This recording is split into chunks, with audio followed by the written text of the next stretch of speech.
ডুবে যাওয়ার আগে মায়েকে ঘোষণা করা হয়েছে যে সবাই সবার কাছে আমরা ক্ষমা চাই, আল্লাহর কাছে মাপ চাই, মানুষের কাছেও মাপ চাই, সবাই সময়কে ক্ষমা করে দিই। সকলের জন্য দোয়া করবেন, সবাই সবাইকে মাফ করে দিবেন আল্লাহর হস্তে, সবাই সবাইকে আল্লাহর হস্তে মাফ করে দিবেন। একেবারে উন্মুক্তভাবে মায়েকে এলান কোন সিচুয়েশনে, কোন পরিস্থিতিতে একজন মানুষ করতে পারে আপনারা কি বুঝেন? এরকম সিচুয়েশনটা, এই যে মাইকে যে এলান করতেছে যে সবাই সবাইকে মাফ করে দেন, সবাই সবার কাছে ক্ষমা চান, বাপ সন্তানের কাছে, সন্তান বাবার কাছে, প্রতিবেশী প্রতিবেশীর কাছে, হ্যাঁ, বৌমা তার শাশুড়ির কাছে, শাশুড়ি তার বৌমার কাছে, ভাই ভাইয়ের কাছে, বোন বোনের কাছে, উন্মুক্তভাবে এভাবে ক্ষমা চাওয়া। নিচে পানির স্রোত, প্রতিটা মিনিটে মিনিটে পানির স্তর বাড়তেছে। ঠিক এই মুহূর্তে মাইকে এলান দিয়ে ঘোষণা করা, এটা কিন্তু চারটিখানি কথা না, এটা ছোট কোনো বিষয় না। ওই পরিস্থিতিতে যারা ছিল বা আছে তারা জানে যে এটা কত কঠিন মুহূর্ত। ভাই, দুনিয়ার জিন্দেগিতে এই সমস্ত জিনিসগুলো থেকে আপনাকে আমাকে শিক্ষা নিতে হবে। আমি দোয়া করি আল্লাহ সুবহানাহু ওয়া তাআলা ওই এলাকায় যত মানুষ আছে সবাইকে যেন নিরাপদ স্থানে আসার তৌফিক দান করেন, আমিন। 2 নম্বর আরেকটি বিষয় আমি বলি, ওই এলানের পরে যারা মারা গিয়েছেন পানিতে ডুবে, নিরাপদ স্থানে যেতে পারেন নাই, আল্লাহ তাআলা সবাইকে প্রকৃত শাহাদাতের মর্যাদা দান করেন। আমরা এই সমস্ত বিষয়গুলো থেকে একটা শিক্ষা, একটা মেসেজ নিতে পারি কতটা ক্ষণস্থায়ী দুনিয়ার জীবন। ফেনীতে যে ঘটনাটা ঘটছে এখনও চলমান, এরা কি 3 দিন 4 দিন আগেও জানতো? আরে আমারই তো পরিচিত অনেক ভাই আছে, সে ইস্তাম্বুলে ভালো সেটেল, তুরস্কে, অথচ পরিবার ফ্যামিলি এই ফেনীতে। আরেক ভাই আছে জাপানে, ভালো কাজকর্ম করে, এখানে বাড়ি হচ্ছে ফেনীতে। আমরা তো মাহফিল করি, এমন কোনো জেলা, থানা, উপজেলা নাই যেখানে আমাদের ভালোবাসার মানুষ নাই। কয়জনকে ফোন দেব, কয়জনকে, কত মানুষ এখানে নক দিচ্ছে, কান্না করতেছে, কয়জনের কান্নার শব্দ ধারণ করার মতো সক্ষমতা আমাদের আছে? আসলে নেই ভাই। কি শিক্ষা এখান থেকে আছে?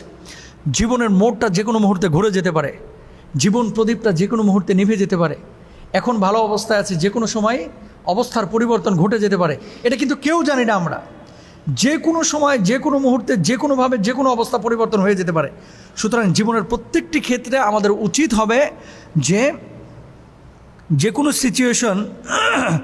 কোনো সিচুয়েশন হ্যান্ডেল করার মতো, গ্রহণ করার মতো আমাদের মানসিকতা, এটা আমাদের থাকা লাগবে।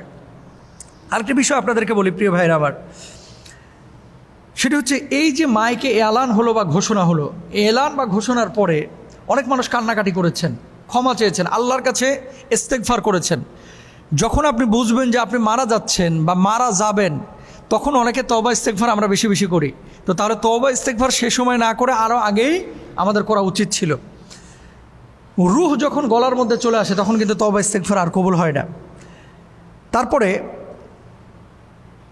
অনেকে ছিল যে এসির মধ্যে ঘুমিয়েছিলেন, কিন্তু আজকে এসি নাই, বিদ্যুৎ নাই, পানি নাই, কোনো কিছু কিন্তু এখন আমাদের সামনে নেই।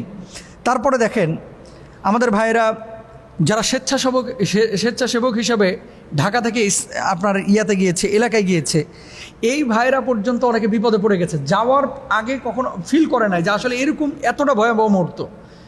চট্টগ্রাম এবং কুমিল্লা হাইওয়ের যে রাস্তাটা, এই রাস্তাটা পুরো এখন ব্লক, এখানে গাড়িকে পর্যন্ত ভাসিয়ে নিয়ে চলে যাচ্ছে। তার মানে কতটা ভয়াবহ মুহূর্ত। 25-30 কিলোমিটার স্পিড বোর্ডে নিয়ে গেছেন, নিয়ে যাওয়ার পরে তারা যে ব্যাক করবেন এই সময়টা আর পাচ্ছেন না। এই জন্য বাংলাদেশে অতীতে অনেক বিপর্যয় আমরা দেখেছি, অন্য বিপর্যয় আর এই বিপর্যয়টা ভাই এক না। আপনি আবেগের তাড়নায় একেবারে সাইকেল নিয়ে রওনা দিয়ে দিলেন যে আজকে ফেনীকে উদ্ধার করে ছাড়বো। আবেগের তাড়নায় আপনি একটা ওই যে কী বলে তরকারি বহন করে যে ছোট ছোট পিক আপ, এইটা নিয়ে 5 জন মিলে রওনা দিয়ে দিচ্ছেন, ফেনীকে উদ্ধার করবেন। এগুলো আবেগ বেশি ভালো না, সিস্টেমেটিক কাজ করতে হবে। হেলিকপ্টার দিয়ে যেখানে পারতেছেন আপনি কীভাবে পারবেন? তাহলে আপনাকে কি করতে হবে? যারা সমন্বিতভাবে কাজ করতেছে তাদের সাথে ইনভলভ হতে হবে এবং তাদের সাথে কাজগুলোকে আঞ্জাম দেওয়ার চেষ্টা করতে হবে। এই ঘটনা থেকে আরেকটি শিক্ষা আমাদের আছে প্রিয় ভাইয়ের আমার, সেটা হচ্ছে সকালবেলার ধনীরে তুই ফকির সন্ধ্যাবেলা। মানুষ যখন বিপদের সম্মুখীন হয়ে যায় তখন কিন্তু একটা বিষয় আপনাকে খেয়াল করতে হবে, অনেকের বক্স ভরা টাকা বাড়িতে পড়ে আছে, টাকাগুলো পর্যন্ত পানিতে ডুবিয়ে ফেলেছে। কিন্তু আজকে ছাদের উপর আশ্রয় নিয়েছে শরণার্থীর মতো। এই টাকা তাকে উদ্ধার করতে পারতেছে না। খেয়াল করেন, অনেকে ব্যাংকে কোটি কোটি টাকা পড়ে আছে প্রবাসীদের, অথচ বুড়া বাপ মা আজকে শুধুমাত্র বাঁচার জন্য 30,000 টাকার একটা নৌকা যাচ্ছে, বাঁচার জন্য নৌকা, একটা স্পিড বোট চাচ্ছে, পাচ্ছে না। তার মানে কি? আল্লাহ সুবহানাহু ওয়া তাআলা কখনো যদি পরীক্ষা করেন, আল্লাহ সুবহানাহু ওয়া তাআলা যদি উদ্ধার না করেন, আসলে কেউ উদ্ধার করতে পারে না। আমরা চেষ্টা করতে পারি। আমাদের যে মেসেজগুলো এখান থেকে নিতে হবে, 1 নম্বর মেসেজ হচ্ছে আমরা যে কোনো সময় মৃত্যুর জন্য প্রস্তুতি নিয়ে থাকব। 2 নম্বর, দুনিয়ায় আমরা দুনিয়ার ভোগবিলাসিতায় মত্ত হয়ে যাব না। 3 নম্বর, যে কোনো মুহূর্তে বিপদ আপদ আসতে পারে, সেজন্য নিজেকে প্রস্তুত রাখবো। যে কোনো কিছু ঘটে যেতে পারে আপনার আবার, আর বিপদ আপদে হুটহাটি কিন্তু চলে আসে। 4 নম্বর, মায়েকে যে এলানটা হয়েছে, সেই এলান থেকে আমাদের এতটুকু শিক্ষা নিতে হবে যে আপনার জীবন প্রদীপ একদিন আপনার নিভে যাবে, আমাদেরও নিভে যাবে। সেদিন কিন্তু আপনার ব্যাপারে ঘোষণা হবে যে মরহুম আব্দুল কুদ্দুস সাহেব আজ ফজরের নামাজের পরে দুনিয়া থেকে বিদায় নিয়ে চলে গেছেন, ইন্না লিল্লাহি ওয়া ইন্না ইলাইহি রাজিউন। মরহুম মুস্তাফিজ রহমানী দুনিয়া থেকে বিদায় নিয়ে চলে গেছেন, ইন্না লিল্লাহি ওয়া ইন্না ইলাইহি রাজিউন। এরকম ঘোষণা আপনারও হবে, আমারও হবে। তো এই ঘোষণার আগেই দুনিয়াটাকে সেভাবেই ব্যবহার করতে হবে, গ্রহণ করতে হবে, যাতে করে ওই ঘোষণার পরে আল্লাহর সন্তুষ্টি পরেও অর্জন করতে পারি, ঘোষণার আগে অর্জন করতে পারি। আল্লাহ তাআলা তৌফিক দান করুন, আমিন।